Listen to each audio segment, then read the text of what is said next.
to have short-term parking be administratively permitted for public schools. This mirror the current permitting process for living zones. Or option 2, we created a new section of code in 1790 that specifically establishes short-term parking for schools for Peterson Elementary. Of the two options presented, staff recommends updating section 1782 to allow the school parking request handled through administrative permit process. This approach lets staff evaluate the road, apply standard, and issue permit without needing a code amendment every time public school requires a short-term parking due to land use change. It gives the city flexibility to respond more quickly to schools' evolving parking needs. As part of the review, Public Works would ensure standard apply for street width, site angle, etc. Adjacent property owners would be notified and given the chance to comment. And all department head, the city manager, all have to sign off on that permit for issuance.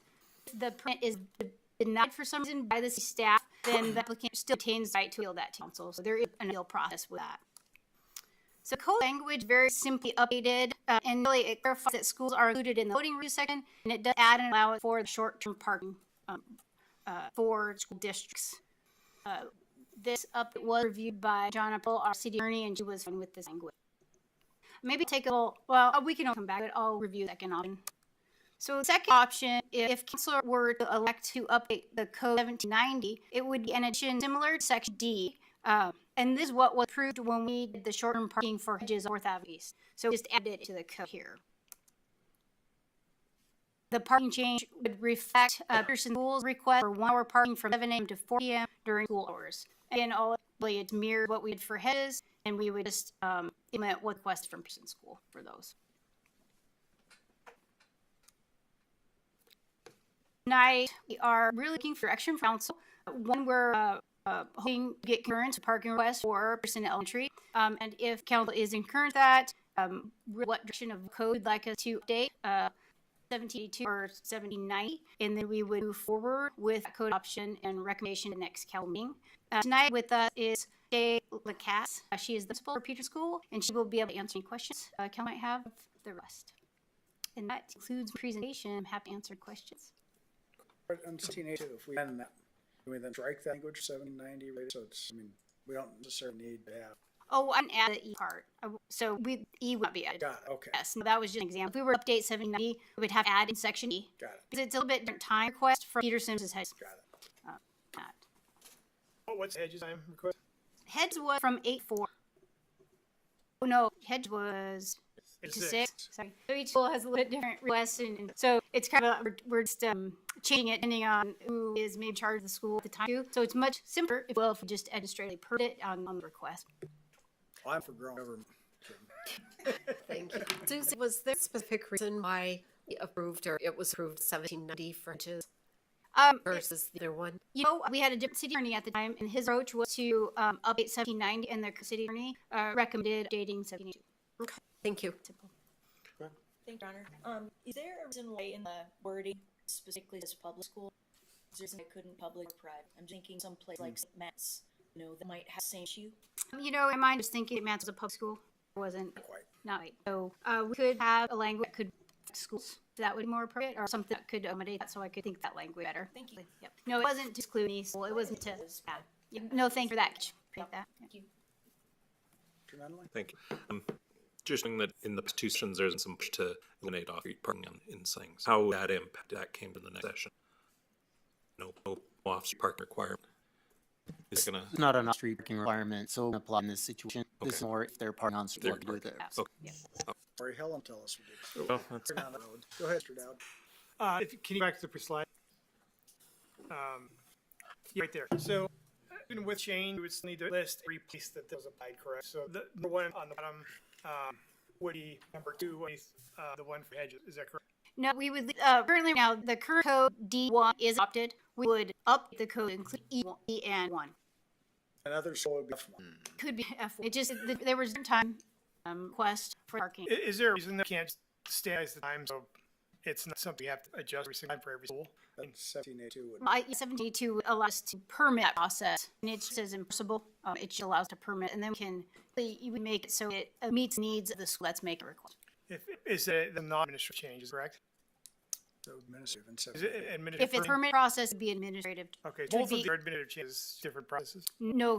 Well, this code changes. 17 you making where we have to take action every time somebody wanted. 1782 is like, why bother you with these things when these are pretty straightforward and someone with half brain could figure out. You don't need other core brain talking about for an hour coming to the same conclusion the staff would do in 3 seconds. I guess where I'm thinking this is every school that wants this then have to make it a code just to add that in there, right? Is that Under 1790. On 790. okay, all right, gotcha. I'm looking at the one. So 1790 is big government, 1782 is small. that's where I'm with this one. All right, Just boil it down to what you will know, Mr. Dash. that's the thing. You simple from that perspective. I have full confidence in staff being able to dismiss native list of 1782 makes perfect sense. And then now, when we hear about park problem, a lot of times it's almost always around school. So having a specific process to resolve it, we have to take it to chain of command to hear and waste everybody's time. I think makes perfect sense. I drive by Peterson every morning. And I can tell you that was currently being used every morning is after 8, after 7. So no, it all makes sense. And I think that's an easy one. Consensus? Yep. Yes. All right, well, with that, we'll have our next agenda. Okay. Any public comment on this? If you totally disagree with approach, let's know. I don't totally agree. How can't we take it out 17D and have that permitted so we don't have people in the It would be out up to in there? 1790. That was an example. No, can't we take the 17D completely out and put them under 17D2? Hedges. Take it out. Good strike. Probably that process and it just went to change it now as per, if adopted. Yeah, I agree. Plus, we can get another permit. This is awesome. Thank you. One other question I had, actually, that's, with the removal of the crosswalk, is as part of merit analysis, additions, is there going to be a sidewalk installed? Yes, the whole south side has sidewalk being installed with development. Great, thank you. Any other comment? Nobody on? Okay. So with, we like wood, we then include language for heads as well. If that's what the I direction. makes think it makes sense to I would try have to agree with the- 1790 and set one, just eliminate, go to 1782. Contact them about, We'll update it. Yeah. I work through that process. That'd be because if we can limit one while we add, we're net neutral, which is mean way better on what Helen does. Could we, like it. but with the question of the permit, yeah, it's not really fair to, There's no Well, fee. there's a fee. I'm No fee, joking. okay. I want to make it feel bad that it's got the school and the taxpayers. I mean, There's no fee. that was all tongue cheek. There is a little sarcasm that comes from this. Really? Everyone know that. Okay, anything, city manager report? Reminder, it's Monday, Labor Day, so this meeting's Tuesday. And that's all I, The other comment, just a quick Last question. report. Oh, sorry. Oh, yeah, last public comment. Let's roll. Oh, it's public comments, public comments. I'm Paul Mandel. My address is 205 Meadow Vista Loop, and you guys know, maybe. I'm here to talk about a mile drive. I want to thank you for getting the flashing lights on the east and west side of the mile to show for the 20 miles an hour. Fortunately, the guys working on, and it's great that they're doing extending the path from 93 down to Kalispell. It's going to be a huge safety issue for people riding their bikes and walking. They can get down 4 mile drive without having to cross over that busy street. But the workers there doing that, during the path, said he saw a car come down. They passed 25-mile-an-hour speed limit, slowed down fast, and they sped up.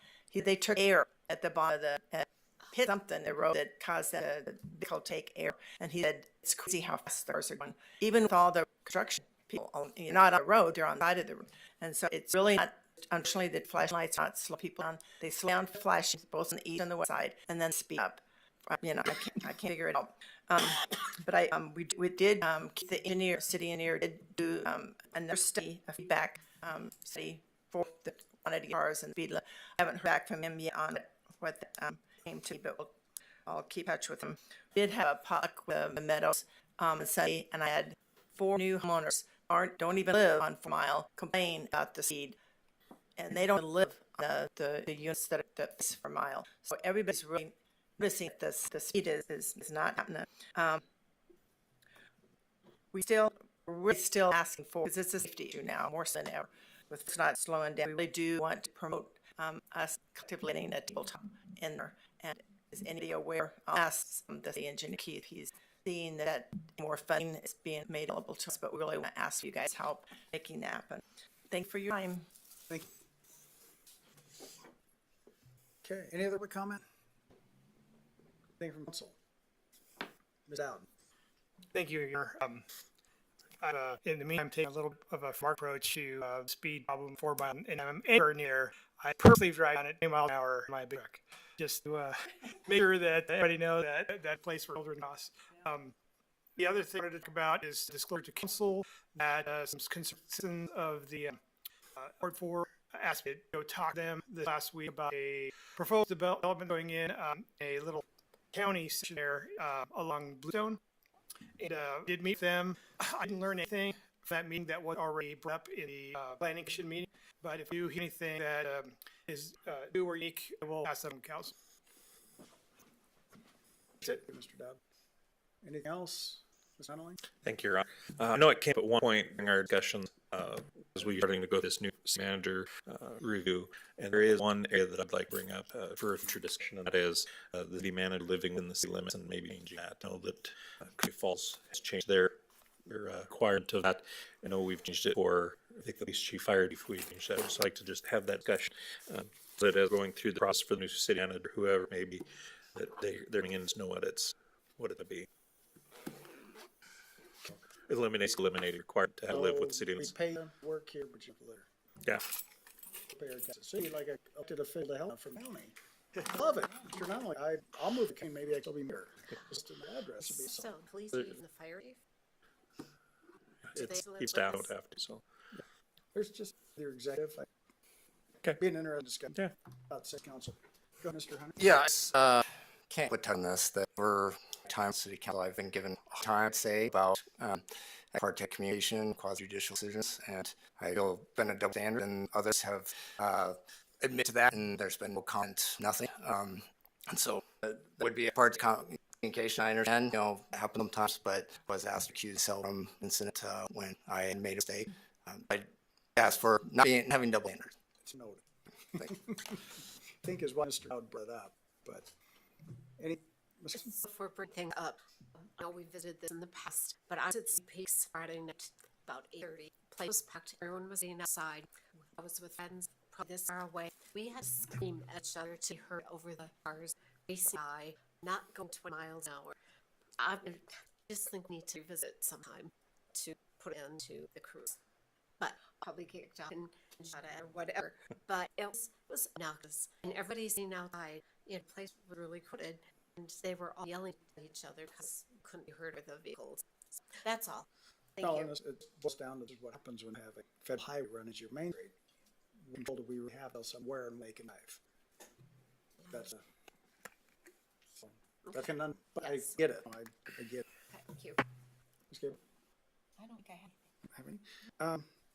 The only thing I have is I just want to maybe for the full council meeting congratulate Governor Gianforte and the legislature on being Montana listed all the blue states that tax the rich and turn them out of state, because interesting a number of articles I've read in the economic press over the last 3 weeks basically call out a lot of the blue states, Connecticut, New York, Washington, California, Oregon, passing legislation basically attacking set owners, chain taxation structured based on class, and it looked like Montana has met that same high bar of taxing the wealthy and trying to bifurcate to solve a problem. But anyway, it's interesting because what happens when you attack people for economic purposes, you tend to see people with their feet.